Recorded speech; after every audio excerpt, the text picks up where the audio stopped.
nagay talaga itong pinakita sa atong demo no drones, lalong-lalo na sa atong mga parauma.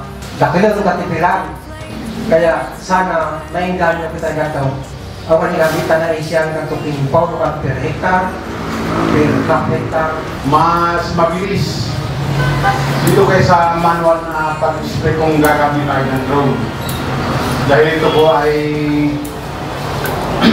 pinapatakbo ng makinarya, advanced technology siya. So mas mabilis po ito. So first of all po, regarding po doon sa actual drone, nakita naman po natin kung ano yung mga components po niya and kung paano siya gumagana. And pagdating po doon sa software po, yung nakikita ng pilot, madali lang siyang ma-understand. Doon na po nakikita natin yung advantage na paggamit nito mga drones is that kahit yung mga most experienced farmers, malalaman po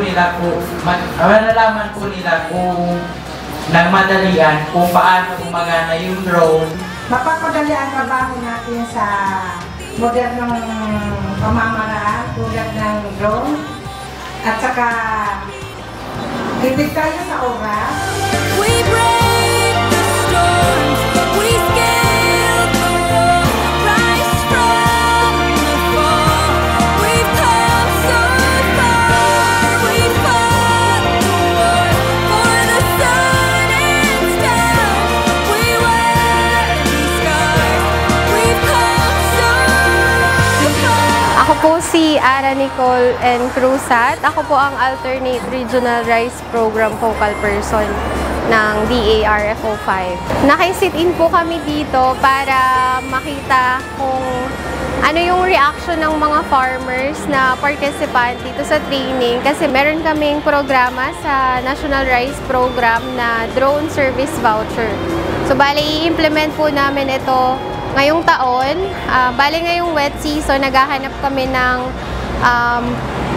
possible na maging techno-demo area. Cluster, sa isang cluster, at least meron silang 20 hectares minimum area na pwedeng maging demo site para dito sa drone technology. So, bale dito sa Pulangi, maganda naman yung acceptance ng mga farmer sa drone technology, kasama yung mga youth na nag-participate sa training. Yung willingness nila na i-apply yun sa kanilang mga farms ay nandun. Plano namin na since etong batch ng DFP beneficiaries ng training, baka pwede na silang maging candidate for beneficiary namin para sa drone voucher. Since maalam na sila and yung acceptance nila sa technology is nandun, yung willingness.